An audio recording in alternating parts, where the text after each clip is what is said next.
Good morning. This is my 2022 Model Y Performance that I bought in June of 2022. The car is going today, and I'll tell you why it's going today. So, pros and cons, and any issues I've had with the vehicle. So, biggest thing that people always say to me about the electric car is, what about the battery? How far do you go on a battery? You get a little bit bored of it really, but anyway, that's the way it goes. One of the downsides of having a Tesla. So when I got the car, it showed me I could do, on 100% charge, I could do 303 miles. Now, within probably 3 months and 5,000 miles, that had dropped down to about 280 miles on 100% charge. It seemed to level off, and then slowly over the last couple of years it's dropped down to, well, I use a thing called Recurrent. They send me a thing every month, a report on it.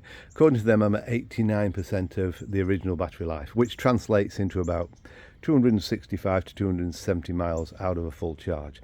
Again, I've never had this car in chill mode, so why would you have a performance and put it in chill? I'd just get a single motor one if that's what I was interested in. So I do tend to drive this car pretty hard. That's probably an understatement. I do use the power in this car and it's great fun. It always brings a smile to my face. Issues I've had with the vehicle. Okay, I had some warranty issues. One of the most annoying things, which they, again, there's no issue, they fixed everything under warranty.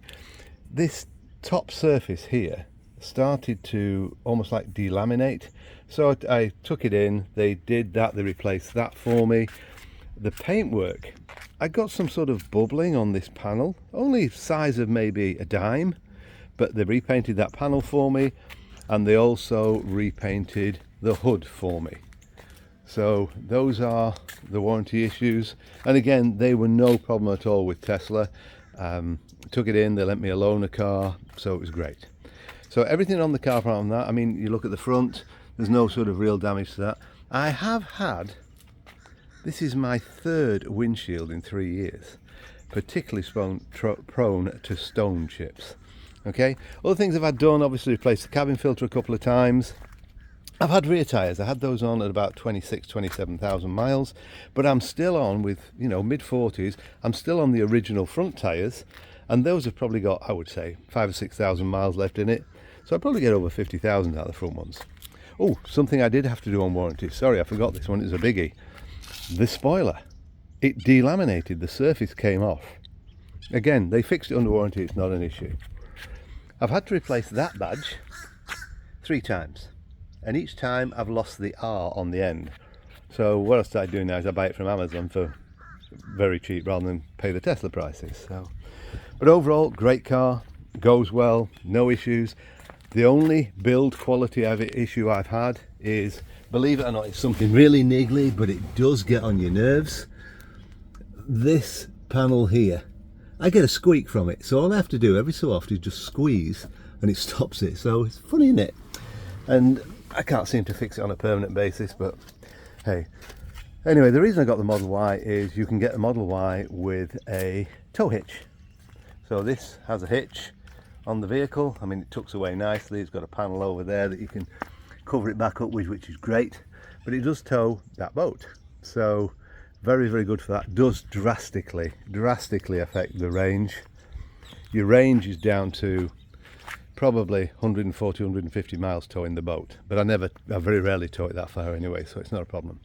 So trim wise, as I say, apart from that door panel, you look at these seats and everything else, and they're holding up absolutely fantastic. I have no problems whatsoever with that. Paintwork, never been through the car wash.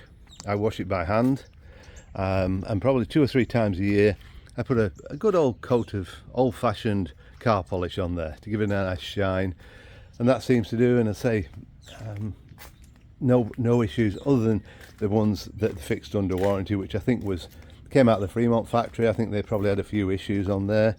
Accessory I put on, I replaced the mats in the car. I've put the original ones back on because it's going today, as I say. The reason it's going today, okay, not because I don't like the car, in fact I love the car, but I was going to wait and get the new Model Y.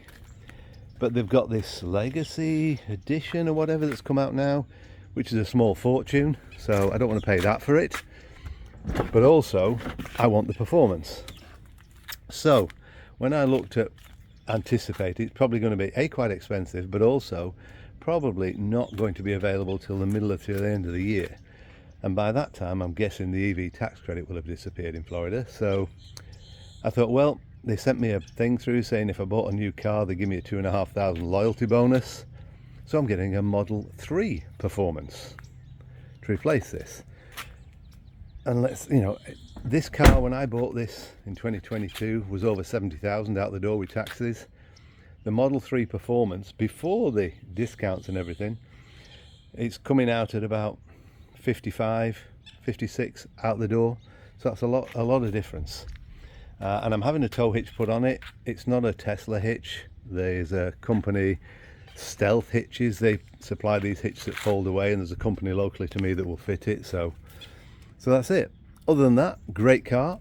Absolutely love it. And I'm hoping the 3 I get to replace it is just as much fun. In fact, it should be more, because I think this is 3.5 to 60 and I think the 3 is 2.9. So that's a heck of a performance for a car at that price. I don't know where I would have loved the S or the X Plaid, but I can't pay $100,000 for a car. It'd break my heart.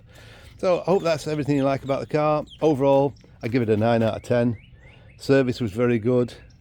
Warranty and things are very good. So they always let me a car when I had the issues. Never had to have a service on it. That saves a huge amount. And as I say, the battery degradation at 89% after 45,000 miles, I don't consider that bad at all.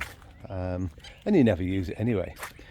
I mainly plug in to my home charger there, which that makes a huge difference. And it's like anything else. You buy a Tesla because it's a Tesla. Don't know whether I'd buy any other electric car, but I'm hooked on Teslas. So let's see how it goes. Thanks, guys. Bye.